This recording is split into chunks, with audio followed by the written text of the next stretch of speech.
Ява — это мотоцикл. Я честно думал, что их уже не делают. 2 недели назад я ехал по Питеру на машине, и меня вот такой вот обогнал. Я чуть не остановился, я не поверил. Вот это гонка. Тем не менее, мотоциклы производят до сих пор.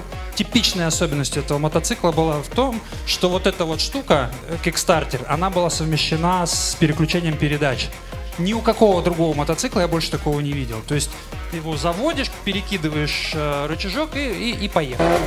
Мотоцикл этот производит до сих пор. Был он бесконечно популярен. Продали их несколько миллионов штук. Ну, тут данные разнятся, но это за определенное окно с 64 по 84.